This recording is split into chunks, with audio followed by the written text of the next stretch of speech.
They say that Hollywood is a town built on dreams, and one of its greatest dreamers was Walt Disney. His life was filled with both exhilarating success and heartbreaking setbacks. But he never gave up. He just kept moving toward that great big, beautiful tomorrow.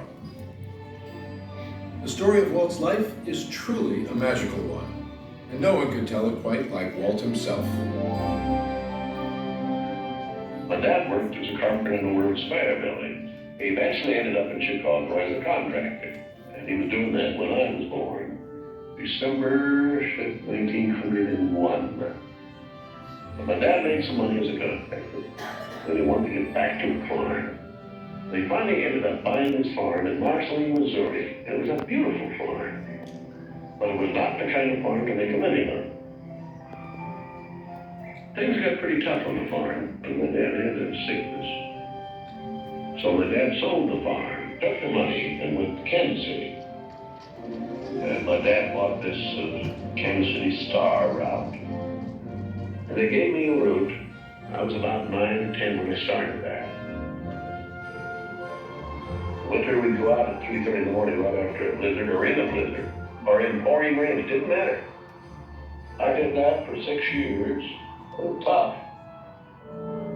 The constant hardship took a heavy toll on the Disney family. One by one, the children began to leave home. And one day, Walt woke up to find his best friend, his brother Roy, had gone as well. So Walt did something that he would do throughout his life when things got tough. He took a chance. My brother had joined the Navy, so I wanted to join him. Well, I was still a year too young, 16. Finally, this kid came in to me very excited. He said, "There's something just forming here that you and I can get in." I said, "What is it?" He said, "An ambulance unit." I was in Paris, 3rd of September, when Pershing pulled out. Paris, which had been this exciting thing with all these soldiers and things, suddenly there wasn't a soldier to be seen. And I suddenly became very lonesome. So then I went in and put a request in to be discharged. So I hit Chicago, that's where my parents were living, and I said, "Dad, I want to be an artist." And my dad, he just couldn't buy that. So I pulled stakes and moved to Kansas City. Roy was in Kansas City working in a bank. One of the fellows working with Roy said, "Say, I have a couple of friends that have an art shop." So I went up to these samples, and there were all these corny things I'd done in France. But my gosh, they hired me. I mean, right on the spot. So I took the camera home, and then I started experimenting on my own way. So then I went into this Kansas City Film Ad. So that was where I got started in the animation business. So I was thinking if I had something with a novel to it, I might crack the market. But I still couldn't get anywhere with it. I failed. I learned a lot out of that. And I think it's important to have a good failure when you're young. So I packed all my worldly goods in a cardboard suitcase. I went to Hollywood. Arriving there with just $40 in my pocket from my Kansas City ventures. Now my brother Roy was already in Los Angeles. Both of us were unemployed. We solved the problem by going into business for ourselves. We established the first animated cartoon studio in Hollywood. Walt's dreams were finally coming true. He had his first big hit, Oswald the Lucky Rabbit. And he had married the love of his life, Lillian, an ink and paint artist at the studio who shared his dreams. Then he was dealt a devastating blow. On a business trip to New York City, he learned that he had lost ownership of Oswald due to a contract loophole.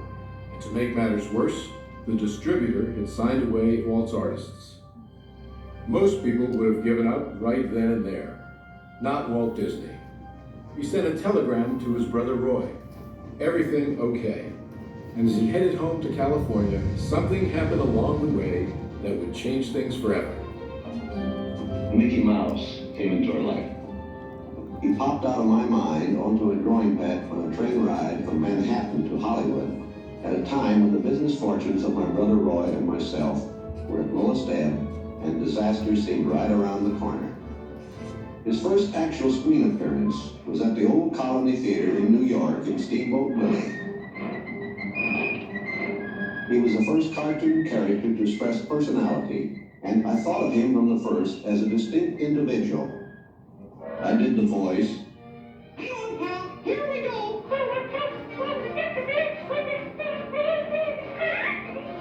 Mickey was simply a little personality assigned to the purposes of laughter.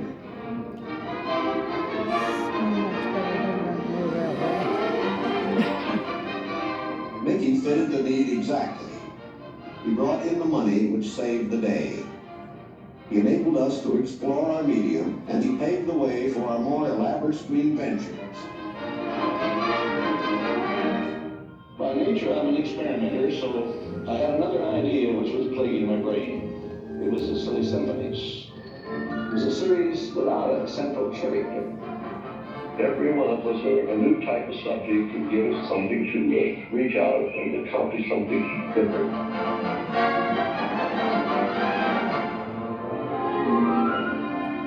Then we started distributing both Mickey Mouse and the Silly Symphonies. It was Nick and Tuck getting them out. Walt began to push himself and his artists. And when he wasn't working, he was worrying about the future. And then the inevitable happened. In 1931, he had what he called a heck of a breakdown. So he did something unique for Walt Disney. He took time off and took his wife on the first vacation they had ever had. When they returned, he was a new man, filled with ideas for the future.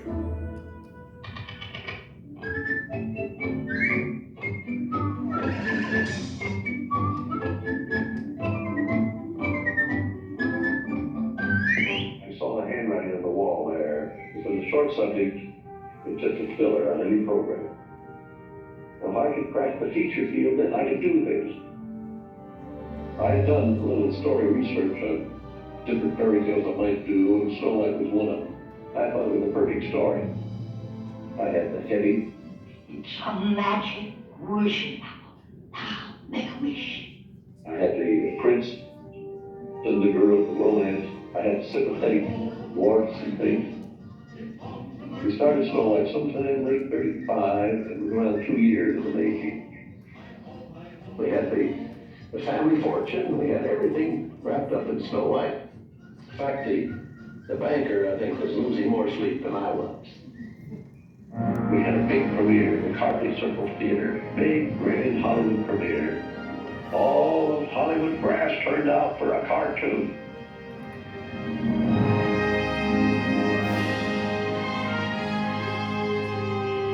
The Daddy of Snow White and the Seven Dwarfs is going to be presented this beautiful statue. Isn't that right, Mr. Ernie? Oh, that's beautiful. Aren't you proud of Mr. Disney? I'm so proud, I think I'll bust. With the profits of Snow White, I built the studio.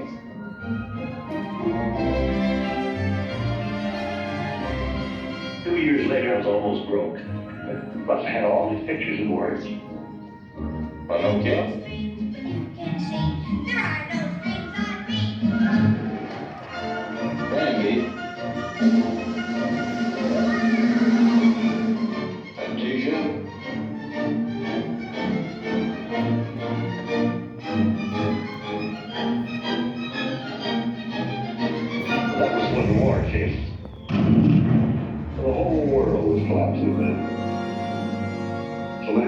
entering the service. So I just practically stopped my teaching production. That's all I could do. But after the war, I had quite a problem picking up the pieces. I knew that diversifying in the business would be the salvation of it. So I tried various things. I wanted to go beyond the cartoon. And I thought if I could get into the live end, there's things I could do. Stone branches.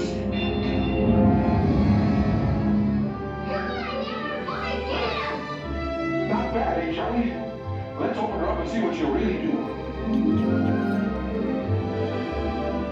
I wanted to look different types of things that I could fall on my nose with one of these pictures, but I had another one right behind it. That would hit. After a long concentration on live action and cartoon films, we decided to try something that would employ about every trick we learned in the making of films. We would combine cartoon, live action, in enormous fantasy, Mary Poppins. As the original Mary Poppins budget of $5 million continued to grow, I never saw a sad face around the studio. Even my brother Roy was happy. This made me nervous. And the horrible thought struck me. Suppose the staff had finally conceded that I knew what I was doing. Once again, Walt Disney had created storytelling magic to reinvent family entertainment. But even then, he wasn't finished. He had a bigger dream in mind. Well, it came about when my daughters were very young, and Saturday was always Daddy's Day with the two daughters. So we'd start out and try to go someplace, different things, and I would take them to the merry-go-round, and I took them different places, and as I'd sit there while they rode the merry-go-round, did all these things, I felt that there should be something built, some kind of an amusement enterprise built where the parents and the children could have fun together. So that's how Disneyland started. It takes a lot of money to make these dreams come true. And we had everything mortgaged, including my family. Started with many ideas, threw them away, started all over again. Eventually it evolved into what you see today as Disneyland. But it all started from a daddy with two daughters wondering where he could take them, where he could have a little fun with them too. The art means a lot to me in that something will never be finished, something that I can keep developing and adding to. Not only can I add things, but even the trees will keep growing. The thing will get more beautiful every year. I knew that if I did anything like the park, I had to have some sort of a medium like television to let the people know about it. The world is a carousel of color. History, comedy, fantasy. There's drama and mirth. There's old Mother Earth with all of her secrets to see. The miracle of imagination. The marvels of earth, sea, and sky. These wonders untold are ours to behold in the funny world. The sunny world to a wonderful world of color. And now your host, Walt Disney. Today, I want to share with you some of our ideas for Disney World. Here in Florida, we have something special we never enjoyed at Disneyland, the blessing of size. There's enough land here to hold all the ideas and plans we can possibly imagine. We know what our goals are. We know what we hope to accomplish. And believe me, it's the most exciting and challenging assignment we've ever tackled at Walt Disney Productions. Throughout his storied career, Walt never gave up, despite the many challenges along the way. For his visionary work, he received hundreds of awards from all corners of the globe, more Academy Awards than any individual in history, and the Presidential Medal of Freedom for a lifetime of inspiring others. He created dreams that live on today for millions around the world. But with all of that, when asked to name his greatest reward, Walt's reply was surprisingly humble. Well, my greatest reward, I think, is that I've been been able to build this wonderful organization, and also to have the public appreciate and accept what I've done all these years. That is a great reward. But all individuals are different. I had a brother who I really envied because he was a mailman, but he was the one that had all the fun. He had himself a trailer, and he used to go off and go fishing, and he didn't worry about payrolls, heard stories, and picture grocers or anything. And he was the happy one. I always said he's the smart Disney. You know, I was stumped one day when the little boy asked, "Do you draw Mickey Mouse?" And I had to admit I do not draw anymore. Well, then you think up all the jokes and ideas. No, I said, I don't do that. Finally, he looked at me and said, "Mr. Disney, just what do you do?" Well, I said, sometimes I think of myself as a little bee. I go from one area of the studio to another and gather pollen and sort of stimulate everybody. I guess that's the job I do. You know, there's a lot of satisfaction in developing ideas into realities, but there's really no secret about our approach. We keep moving forward, opening up new doors, doing new things, because we're curious. And curiosity keeps leading us down new paths. We're always exploring and experimenting. We're interested in doing things that are fun, in bringing pleasure and especially laughter to people. But I only hope that we never lose sight of one thing. It was all started by a mountain.